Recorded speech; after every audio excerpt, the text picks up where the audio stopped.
教授在深夜偷看黄片，却发现里面男主就是自己，但他十分坚信从未参与过任何拍摄。为此，他查找出该演员的名字，并用钢笔记录了下来。随后在网上搜寻他的详细资料，却发现体重和身高完全一致。为此还拿出自己半张照片进行对比，发现两人就像一个模子里复制出来一样，甚至还开始怀疑对方是否是失散多年的孪生兄弟。可这种巧合让亚当心神不宁，导致亚当疯了般的想一探究竟。于是第二天，他便来到一家眼镜店，准备前往安东尼的公司进行调查。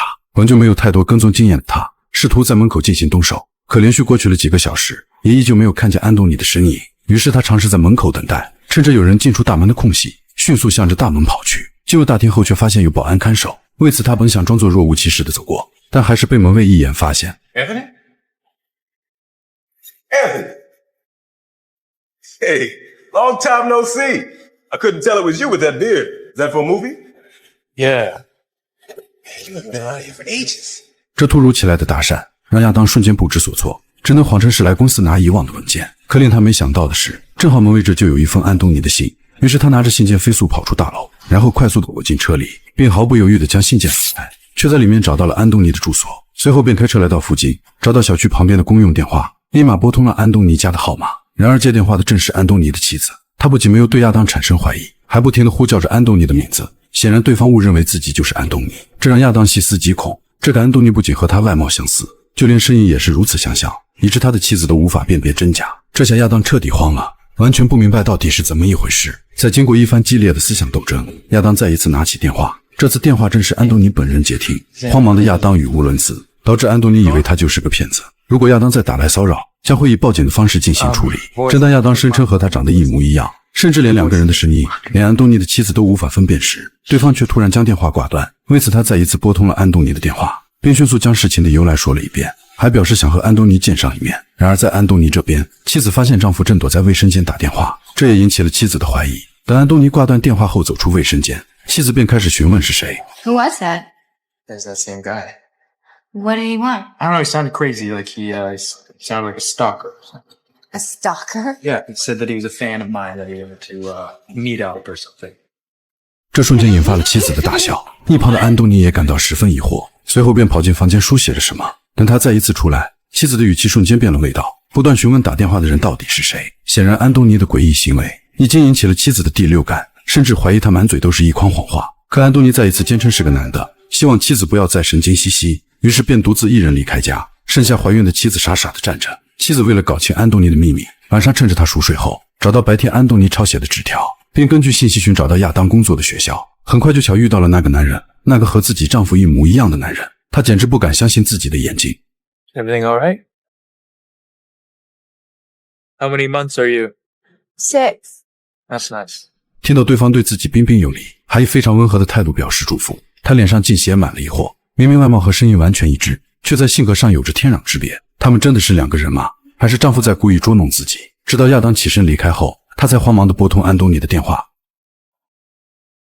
What's up, honey? Hello? 回到家的妻子彻底慌了。直到安东尼回到家后，他也没从刚才的男人那里走出来。直到晚上，安东尼才询问妻子发生了什么。妻子如实向他表示，自己白天见到了那个男人。 Who are you talking about? The guy on the phone. I went to his work. Are you okay? He had the same voice. He looks exactly like you. What do you mean exactly like me? What's happening? 直到第二天早上，亚当竟接到了安东尼的电话，他打算和亚当见上一面。随后亚当开车来到约定地点，很快安东尼也如约而至。他们看着对面那张熟悉的脸，完全不知道该说什么。随后安东尼让亚当伸出双手，结果却不出所料，就连手上的纹理都是一模一样。安东尼也不禁怀疑，两人是不是多年失散的双胞胎，只不过是小时候走散。他赶忙撩起衣服展示胸口的疤痕，然而亚当看后却没有说出一句反驳的话。他觉得两人的见面就是个错误，为此把安东尼的信物归原主，然后急匆匆地离开。而回到家后的安东尼同样疑惑，甚至开始怀疑起自己的妻子，怀疑肚子里的那个是不是自己的孩子。于是第二天，他来到了亚当家的楼下，开始监视起亚当，同时还包括他的女友玛丽。看着两人亲密的举动，安东尼竟对亚当的女友有了想法，于是一直尾随跟着他，并和他坐上同一辆公交车。看着玛丽接近完美的身材，竟不由自主地对玛丽起了色心。随后安东尼便再次找到亚当，还提出要和他交换身份体验一天，之后就会永远离开他的生活。并且两人之间再也不会有任何交集。殊不知这将是两人噩梦的开始。可面对凶神恶煞的安东尼，亚当只好答应了下来。但安东尼换好自己的衣服离开后，他便来到了安东尼的住所。门卫经立马帮他打开门。当得知亚当忘记携带钥匙，赶忙贴心地护送他回家。然而在电梯里，门卫跟他述说着一些奇怪的事，可亚当却对此一无所知，只能象征性地点点头。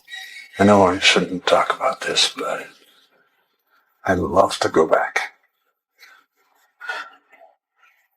I heard they changed the lock and sent out new keys.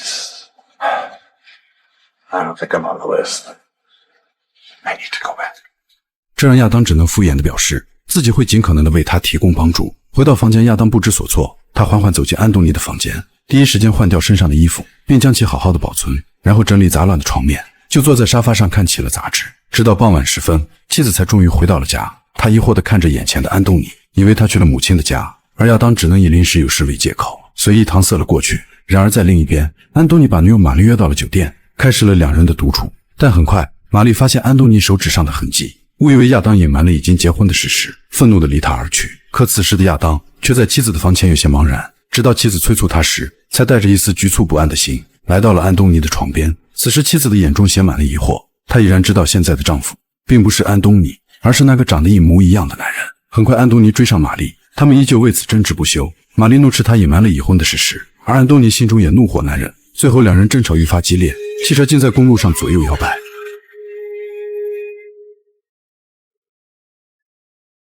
第二天，亚当自然地穿上安东尼的衣服，可在整理着装时，却发现了上衣口袋里的信封。他果断打开，里面竟然有一把钥匙，这让亚当似乎又想到了什么。随后等妻子回到房间，他又端详起了那一把钥匙。Alan, did you plan on doing something tonight?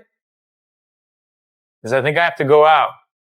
等了很久也没得到回应，于是他转身就要去寻找妻子，结果一个转头，影片就到这里全部结束。其实亚当和安东尼就是同一个人，并且电影中的妻子才是那个明白人。